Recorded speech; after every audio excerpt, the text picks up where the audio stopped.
This is Story Corp.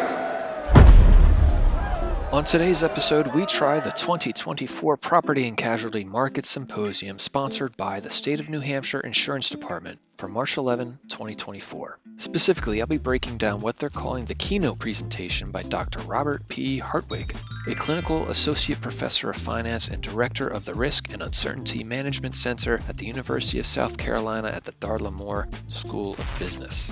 The purpose of this presentation, according to Commissioner and Event Moderator DJ Betancourt, is to explain to industry insiders and also the layperson consumer why the market is hard and how that affects property and casualty insurance rates. So the purpose is not to persuade or convince. Dr. Hartwig is trying to relay information. A tough ask because there's little to nothing in it for the audience. It will be up to them to hang on. And since there's no quiz, hey, they can punch out. Will they? Let's let Dr. Hartwig take it away. Thank you, Mr. Commissioner. Thank you very much. My pleasure to be here, and thank you all for turning out. It may seem odd to drag someone all the way up from South Carolina up here to Concord, New Hampshire, but I am dragged all over the country routinely, and I very much appreciate the opportunity to be here. And it's actually good to be up here knowing I am a native New Englander and spent the weekend at my parents in Massachusetts driving up here this morning, so it was very, very good. But without any further ado, let me get into it. I'm going to spend about the first 30 minutes here running through at kind of a breakneck pace. Breakneck, that concerns me. What's the point? Slow down. Don't run away from us. Let's walk together. The markets are under pressure today. There are a lot of actual dynamics that are in place, and I'll be talking about essentially how we got here and where we're likely to be headed in this market, with a bit of a focus on New Hampshire markets, of course. All right, look. What were you expecting? How did you think he was going to start? Like this?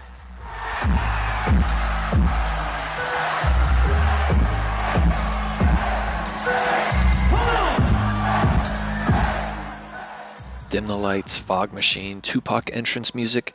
What do you think this is? The Embrace 2024 conference in Vegas by Farmers Insurance Agents for Farmers Insurance Agents?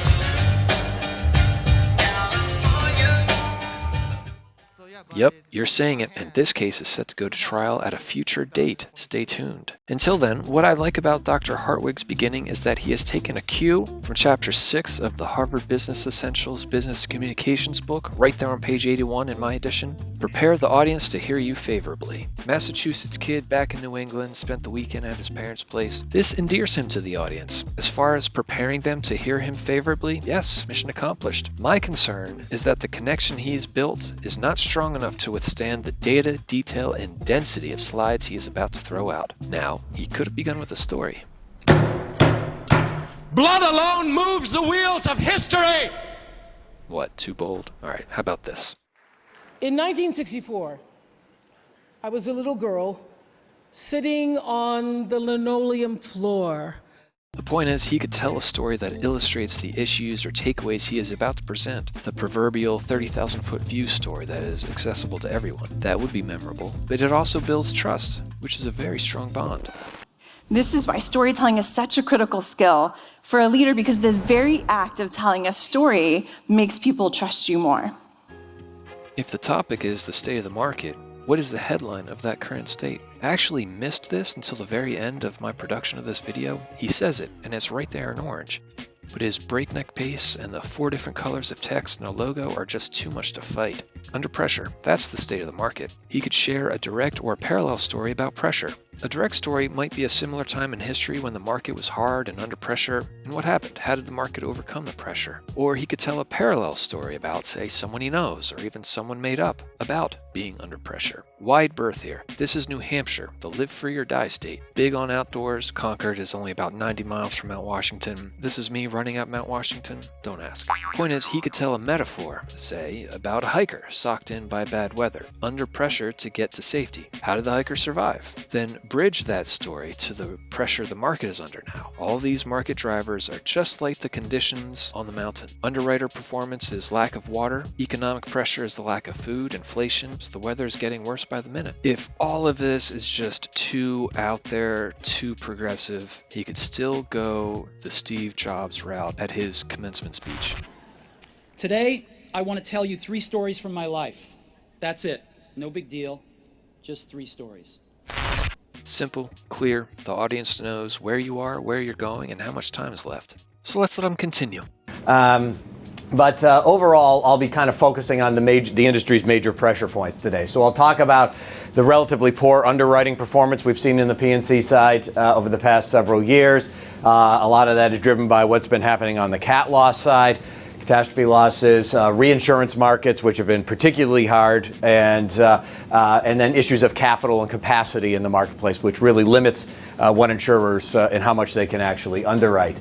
All right, I'm going to step in again. I don't like where this is going. The text is way too crowded at the top, and I'm afraid I'm about to get hit with a ton of information or talking points or data. But even before that, look at the headline. It's an overview and an outlook, outline. Too much.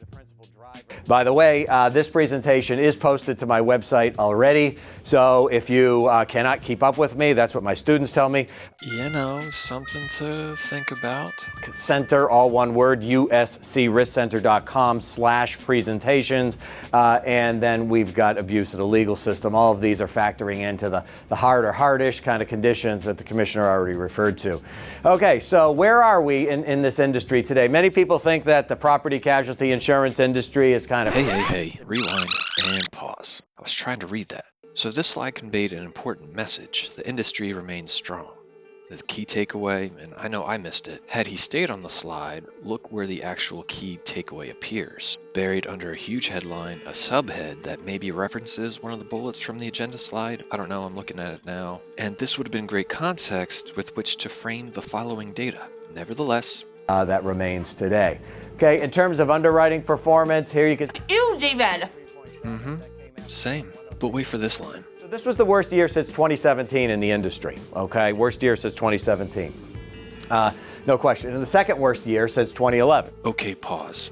Even if you could actually distinguish anything on this slide, where would you conclude that this has been the worst year since 2017, second worst since 2011? Graphs, lines, thought bubbles, colors. It's too much, but he's also talking over it at a breakneck pace.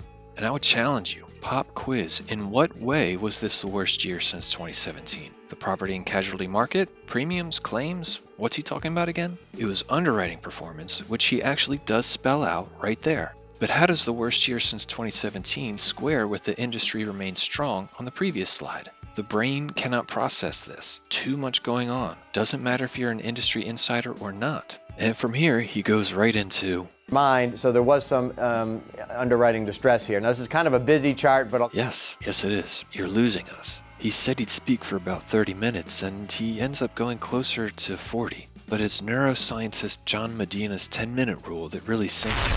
Psychologist Wilbert McKeechee found, when it comes to listening to a speaker talk, the attention of the audience falls off the cliff after about 10 minutes. If you don't mount a rescue operation by the 9 minutes and 59-second mark, you'll lose the room.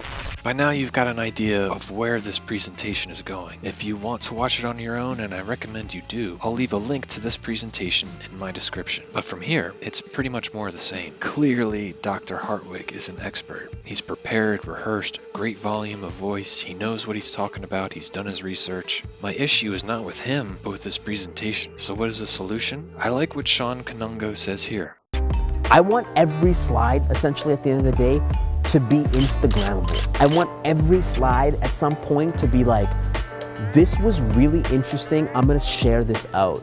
I love this, I support it, but I think it might be too big a leap to go from bar charts to Instagram for some folks. So in the spirit of baby steps, I'll say this. Mix it up. Bar chart after bar chart is too much. It becomes the visual equivalent of white noise, but worse, right? Because the Titan submersible was a deep dive too. So the trick is to find a way not to implode. How? Mix it up. Even whales need air. The theme is under pressure. Tell that story of a hiker trapped under pressure. And yet, he remains strong. Why? How? We don't find out from Dr. Hartwig what makes the market strong until the very end. If you're familiar with my 3 C's, here's what I mean. The hiker is the character. Being trapped is the agent of change he's facing. And the clarity is Dr. Hartwig's summary slide way at the end. 40 minutes later. He has the bones of a story laid out. But I think leaning on the 3 C's with the summary slide providing the clarity portion would provide a more memorable start and a better overall presentation. So how does the hiker thrive? Because the economic pressure, his food supply, might be stressed, but not impaired. Maybe he has an extra Cliff Bar, or he knows how to trap small game. Not ideal, but he won't die of hunger. The weather might be getting bad, bad, inflation, but the forecast is good, and higher interest rates provide a modest tailwind. His tent is waterproof and he has good cover. So all in all, how is the property and casualty industry right now? It's like a hiker trapped on a mountain. It took him a minute to get his bearings and realize he wasn't in that bad of a situation, that he's been in worse, and all in all, he's an experienced hiker, and it's nothing he probably hasn't encountered before. The question will then become, cool story, but the data matters. How do you show it to the audience? And that's what I mean by mix it up. First, the story will give you, the presenter, a perimeter, as in a focus. That deep dive you thought you were doing doesn't have to be so broad and all-encompassing. You can probably consolidate certain data points and altogether skip others because of that story. Once the data is streamlined, fine, use a bar chart, but animate it. Then animate a timeline. Then morph to a block of simple text or a number. Then ask the audience a question where they need to raise their hands. Then ask one of them to explain why they raised their hand. Then show a short video and repeat the theme and mean. Under pressure, remain strong, stressed but not impaired. That's a great line. Stay true to the 10-minute rule. That's what I mean by mix it up. Here on Story Court, the verdict is in. I hereby find the defendant guilty of fomenting boredom and sentence him to 8 to 10 novels or 5 to 7 issues of The New Yorker with good behavior, and of course David J.P. Phillips' Death by PowerPoint TED Talk, linked in the description here. Stay tuned for more episodes of Story Court, where in any speech or presentation, the story is on trial.